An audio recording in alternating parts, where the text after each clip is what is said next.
Agradecemos al fiscal Novo. Invitamos a Paula Livachi del CELS.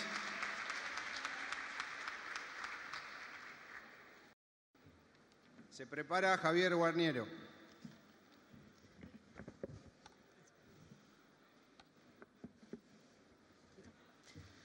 Bueno, muchas gracias. En nombre del CELS, agradecemos al señor vicegobernador y a los legisladores que están presentes. Para el CELS, la apertura de estos foros es una oportunidad inigualable para empezar a hablar en serio del funcionamiento de la justicia, del funcionamiento de la policía. Esto para nosotros es verdadero oxígeno en la provincia. Esperemos que este tipo de encuentros se repita para esta y para otras leyes que tienen que ver con estos temas. En particular, lo primero que puedo decir después de haber escuchado a todos los oradores previos es que da la sensación de que hoy en la provincia empieza a haber un cambio de paradigma, o por lo menos lo que estamos escuchando respecto de varios o de todos los participantes fue que en la provincia está cambiando y lo que era la contraposición de un modelo autoritario de seguridad y un modelo autoritario de justicia empieza a cobrar forma o pretende cobrar forma un modelo democrático de policía y de justicia. Esperemos que esto sea verdaderamente así y para eso lo que se necesita es trabajar en serio sobre el proyecto de policía de investigación criminal. ¿Por qué el CELS apoya este proyecto? ¿Por qué el CELS apoya este proceso? Porque lo que está pasando en la provincia en estos momentos, lo que estuvo pasando en la provincia durante todos estos años, es que los casos de violencia policial, los casos de muertes en cárceles, los casos de tortura, los casos de connivencia mafiosa entre policía, justicia, poder político y crimen organizado no han sido investigados. No se podían investigar por dos razones, por la policía que tenemos y por la justicia que tenemos. El CELS apoya fundamentalmente este proceso de debate, no solo por la discusión sobre la policía, sino también porque esta discusión empieza a dar forma a una verdadera discusión sobre el funcionamiento de la justicia. Si la justicia, si los fiscales no estarían investigando como están investigando hoy, se sabría qué pasó con Luciano Arruga, se sabría qué pasó con Julio López. Los penitenciarios que mataron a Barros Cisneros hoy estarían detenidos. Entonces, esto es tanto una discusión sobre la policía como una discusión sobre el poder político, como una discusión sobre el poder judicial. Por eso, 3 puntos específicos en relación con el proyecto especial, el proyecto concreto que tiene hoy Estado parlamentario. 1, es necesario que recobre, como han dicho algunos oradores previos, los sistemas de control externo que estaban previstos. Es indispensable que se sostenga la apertura de estos espacios, la apertura de la legislatura provincial para seguir discutiendo sobre la justicia, para que la ciudadanía tenga la posibilidad de ir a decir que no le están dando respuesta a sus casos. Es fundamental también que los sistemas de selección que se previeron se sostengan participativos. Esta es una demanda que tiene que ver no solo con la cuestión de la policía judicial.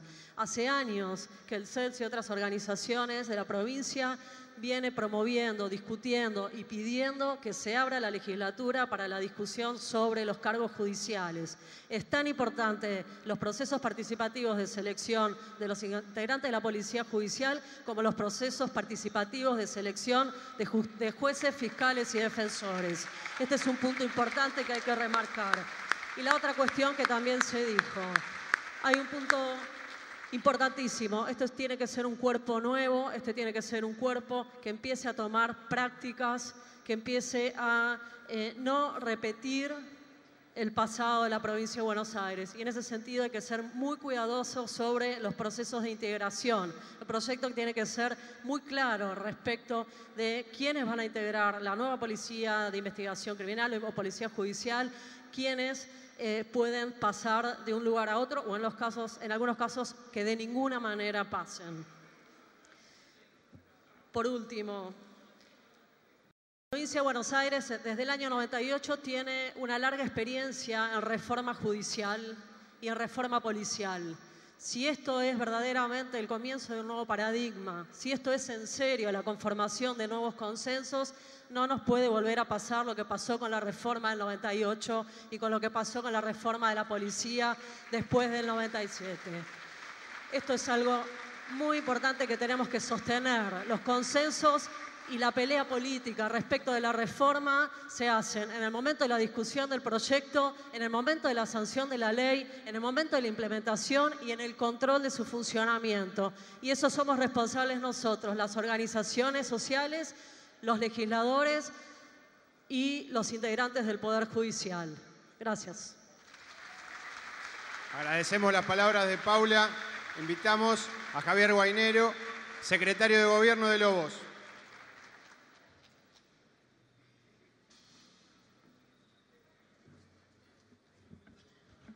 Buenas tardes. Agradecemos profundamente al señor gobernador, compañero Gabriel Mariotto, a los representantes de Colina, de la provincia de Buenos Aires, que nos pidieron que viniéramos a exponer un poquito nuestra experiencia muy brevemente a las autoridades legislativas. Y a pesar de que somos de otra sección electoral, agradecemos muy especialmente a los intendentes de la primera por habernos invitados a participar. Yo traigo un mandato de nuestro intendente municipal, el profesor Gustavo Rubén Sobrero, para adherir plenamente a lo que es esta creación de la Policía Judicial en el ámbito de la provincia de Buenos Aires. Y lo hacemos imbuidos de algo que, como fue haber participado y ser protagonistas de la gran reforma policial que se inició en el año 2004, donde realmente nuestro distrito, que es una típica población rural de la provincia de Buenos Aires, una ciudad mediana de 40.000 habitantes, pero bastante próxima a los centros urbanos, significó haber asumido la conducción de la policía local a través de haber adherido a la ley 13.210 de conformación de las policías comunales. Realmente esto significó que quien es el dirigente político más legitimado, justamente el intendente, tiene plena legitimidad y plena potestad para definir cuál va a ser la política de seguridad en su distrito, colocar al comisario y darle las instrucciones del caso. Esto no era una cuestión menor, ya que en nuestras ciudades bastante distantes de La Plata nos veíamos impuestos los jefes de policía sobre los cuales no teníamos ningún tipo de injerencia. En consecuencia, a través de esa reforma hubo una posibilidad muy grande como fue la de diseñar la política de seguridad.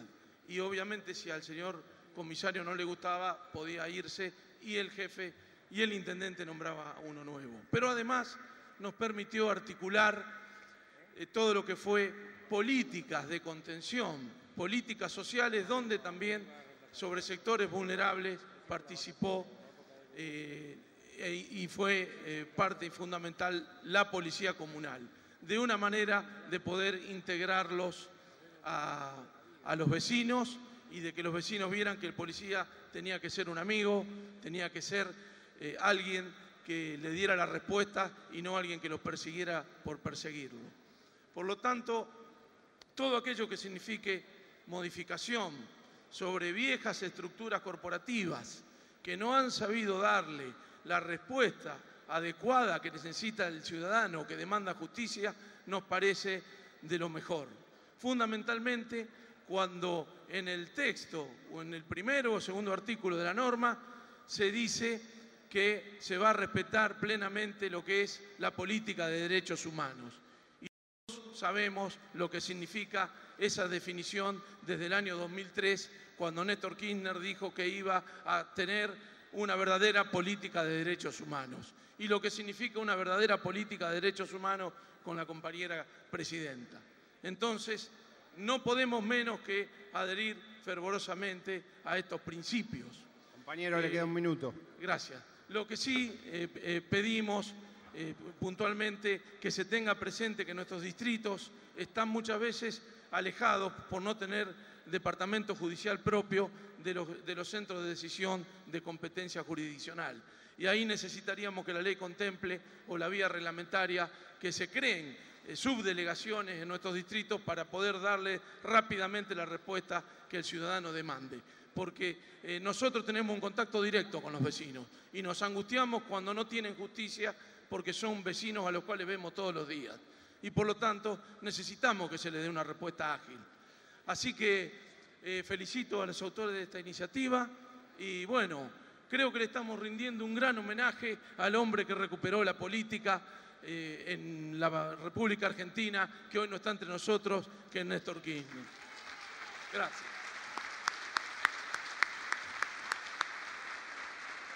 Invitamos a la doctora Fernanda López, abogada, y a Marcela Perelman que se prepare.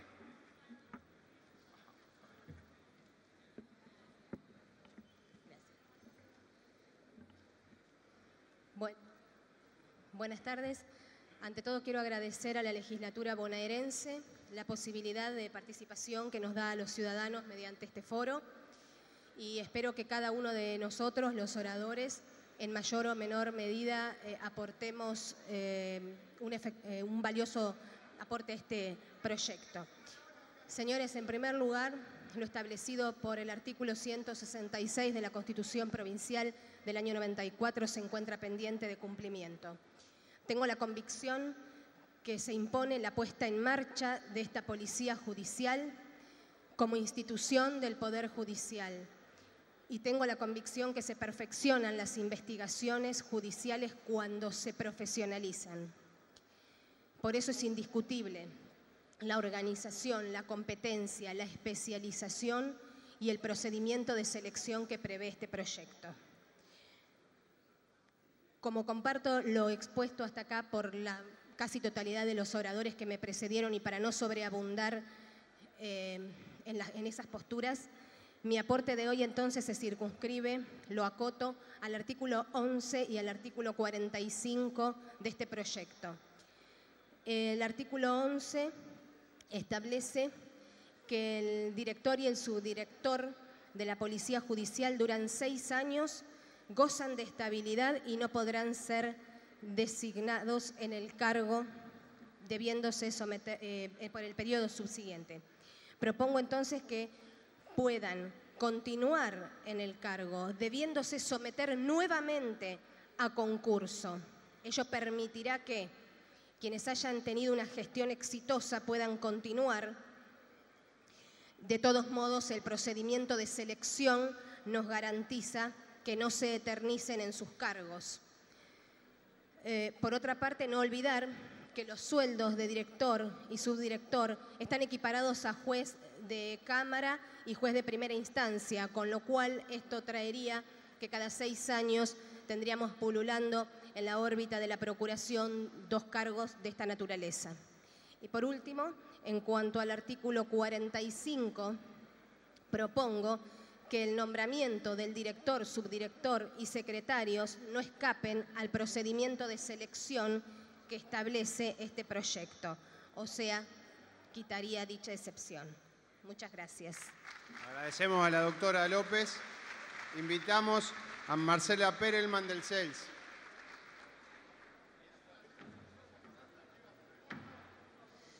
Buenas tardes. Tomamos nuevamente la palabra desde el Centro de Estudios Legales y Sociales, desde el CELS, para ampliar nuestra posición.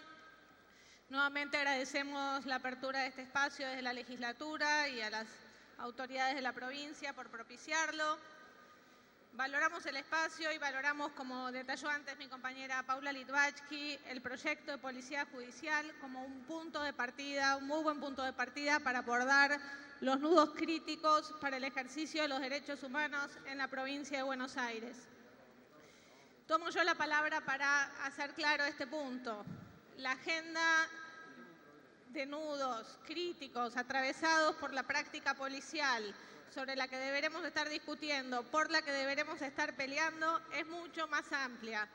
Y estamos hoy reunidos solamente al inicio de este camino. Apostamos así a que sea la entrada a una agenda que transforme la relación de la policía de la provincia con su comunidad. Este es el norte al que deberemos dirigirnos. Lamentablemente, las decisiones del gobierno han configurado sostenidamente un modelo de delegación de la seguridad sobre la propia policía. Decisiones que han conducido a un callejón donde la policía es incapaz de investigar y esclarecer los hechos, así sea por su incapacidad técnica y profesional o así sea por su interés en el encubrimiento, dados los altos niveles de connivencia que ya otros expositores antes que yo han detallado que tienen con el delito organizado. Prácticas que se ven atravesadas por la ineficiencia para investigar, como dije, por altos grados de corrupción, por su connivencia con las redes delictivas y por sus altísimos grados de violencia policial. Yerre Kelwitis se refirió al caso que debió sufrir con su hijo Mariano, quien murió ejecutado por la policía bonaerense junto a Darío Riquelme. Ya el compañero Julián Ríos se refirió a las muertes de Mauricio Ramos y de Franco Almirón. Ya mi compañera Paula Litvachki se refirió al caso de Luciano Arruga. Son todos casos, junto a los casos que se han reiterado durante 2011 y en el poco tiempo que lleva de 2012, que ratifican la vigencia de las prácticas violatorias de derechos humanos de parte de la policía bonaerense. Casos que presentan una amplia gama de abusos que puede empezar en la simple detención arbitraria y pueden terminar en la desaparición, pasando por golpes, por torturas, por prácticas de hostigamiento permanentes que además son focalizadas sobre ciertas zonas y sobre ciertos grupos sociales y nunca serían toleradas en otros barrios y sobre otros sectores.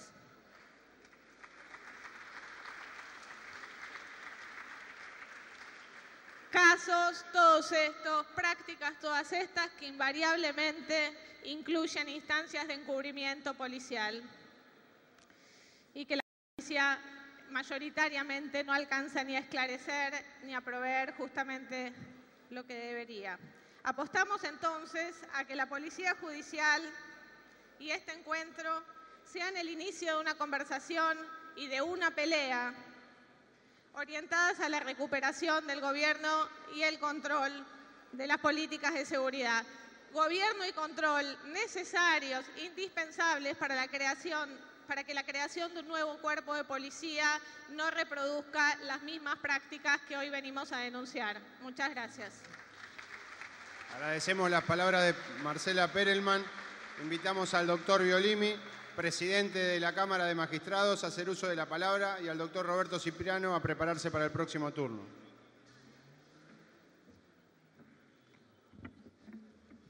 Bueno, hola, buenas tardes. Agradezco la posibilidad de estar aquí con ustedes y en realidad mi idea principal es expresarle la experiencia. Yo ingresé al Poder Judicial siendo uno de los primeros 10 instructores judiciales de la provincia. Incluso ingresamos con el Código de Joffre, cuando todavía no se había hecho la reforma.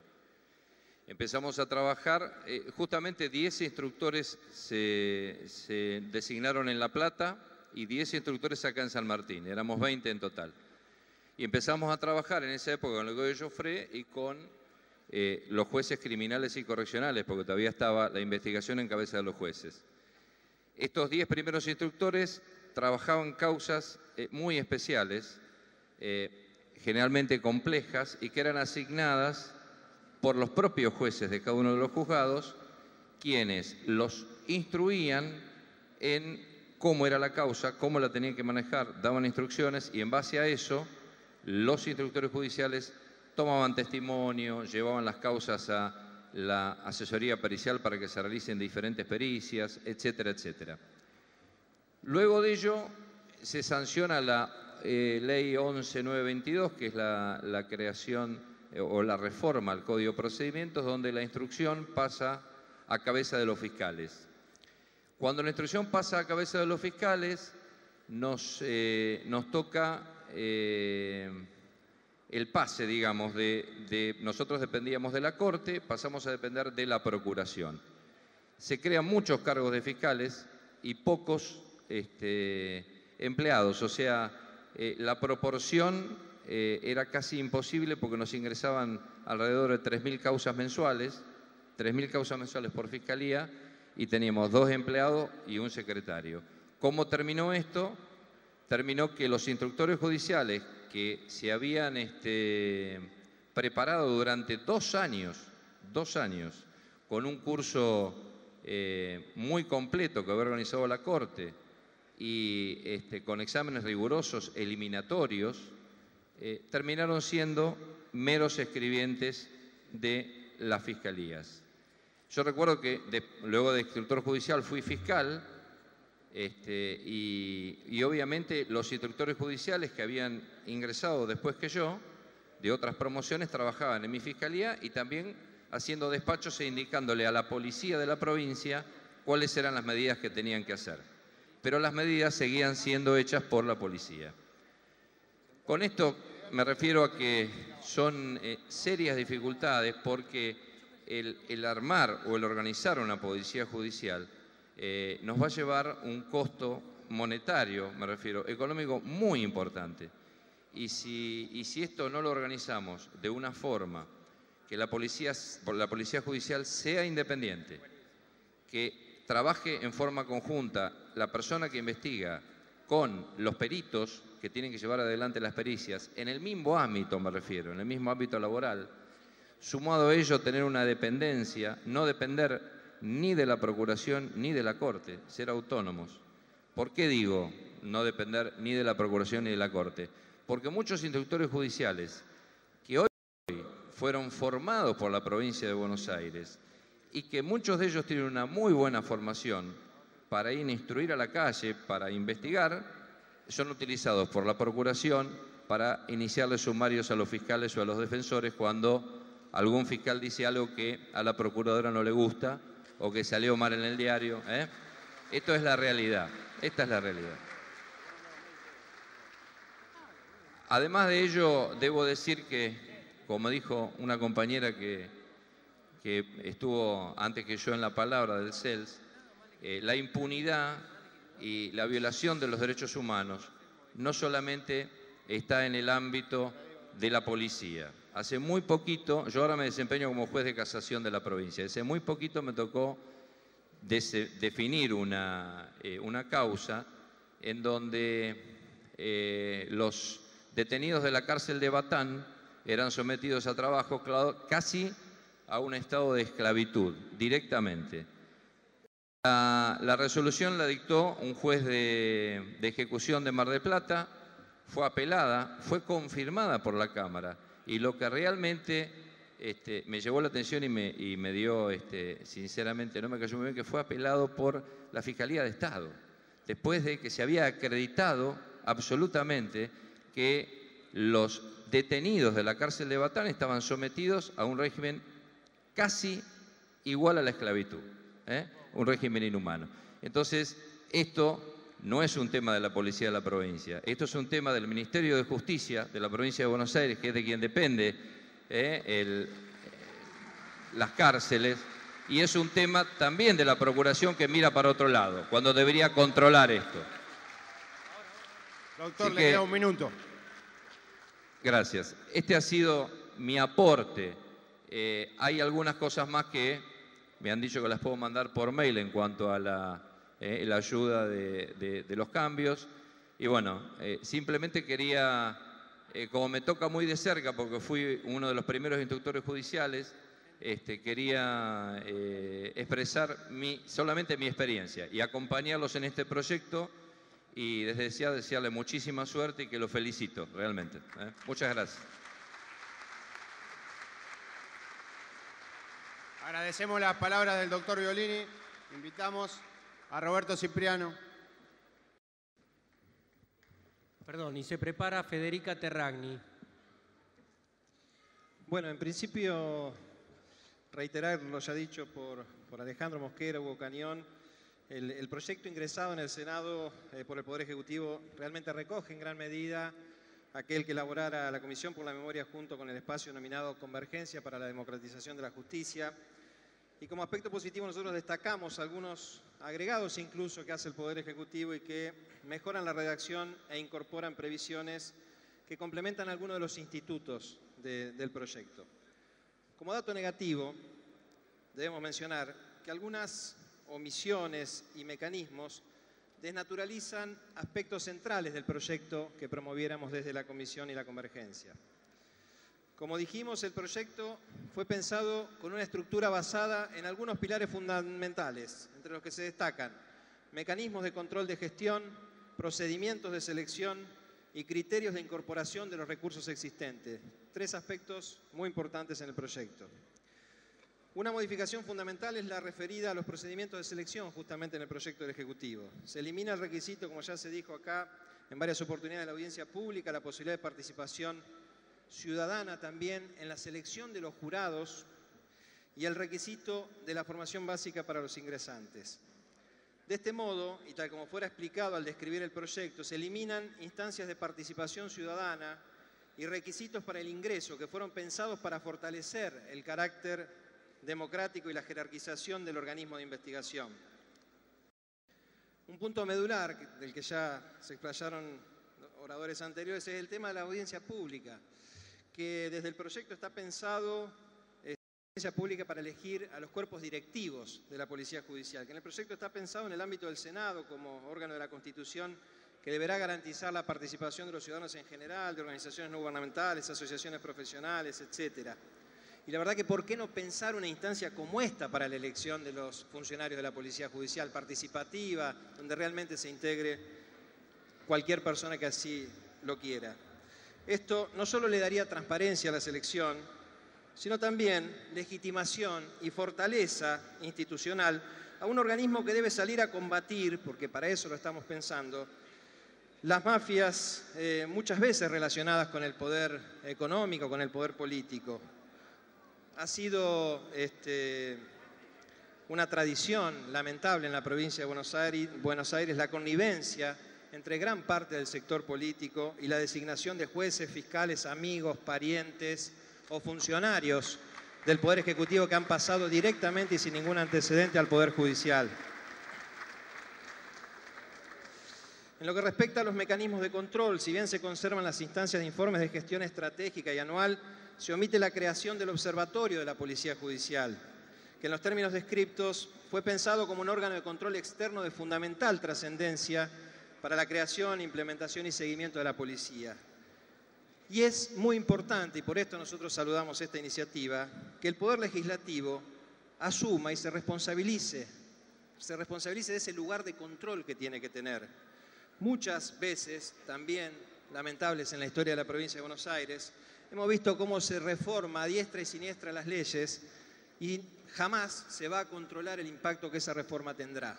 La crisis del sistema penal en la provincia de Buenos Aires tiene que ver con esto. Más de 30 reformas al Código Procesal Penal del 98, reformas que tuvieron que ver siempre con el sentido de mayor punitividad, digamos, del sistema penal. Entonces es muy importante que el Poder Legislativo se haga cargo de este lugar de control y por eso lo del observatorio intenta darle ese lugar. Queda un minuto. Por otro lado, el proyecto elimina las previsiones relacionadas con la incorporación de recursos existentes, otro tema también ya mencionado, que como fuera explicado, desarrolla un mecanismo, nuestro proyecto, para la incorporación, que tiende a garantizar la racionalidad, la desafectación y fundamentalmente la no corporativización de recursos humanos y materiales existentes. Las modificaciones en el procedimiento de selección y la omisión del mecanismo de incorporación de recursos que estaban previstos en el proyecto se complementan con la incorporación de dos disposiciones que hace el proyecto del Poder Ejecutivo, complementarias, previstas en los artículos 44 y 45. El 44 habla: la Procuración podrá reubicar, dice, a los instructores judiciales en la estructura de la Policía Judicial, como así también a aquellos agentes del Ministerio Público que desempeñen funciones relacionadas, y en estos casos no regirá el procedimiento de selección. Entendemos que este artículo permitiría en la práctica la incorporación de gran parte del personal de la Policía Judicial por fuera del procedimiento de concurso y formación básica. Es decir, estamos burlando el espíritu de la ley. Resulta difícil encontrar ejemplos de agentes del Ministerio Público Fiscal que no desempeñen funciones relacionadas con la competencia de la Policía Judicial y por lo tanto es dable pensar que la aparente excepción que se incorpora va a terminar siendo la regla, y esto puede ser muy peligroso. Tiempo.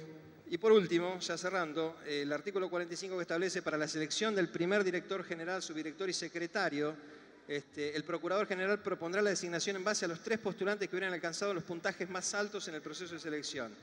Pero para dichas designaciones no regirá la previsión del artículo 25. Es decir, con esta disposición se modifica también en el proyecto del Ejecutivo, para la primera designación de cargos directivos, el orden de las ternas, otro tema muy importante que en nuestro proyecto se basaba en los puntajes. Es decir, no encontramos motivos que justifiquen esta excepción, excepto porque va a desnaturalizar el proyecto, excepto que no sea la de poner a alguien que no lo merezca.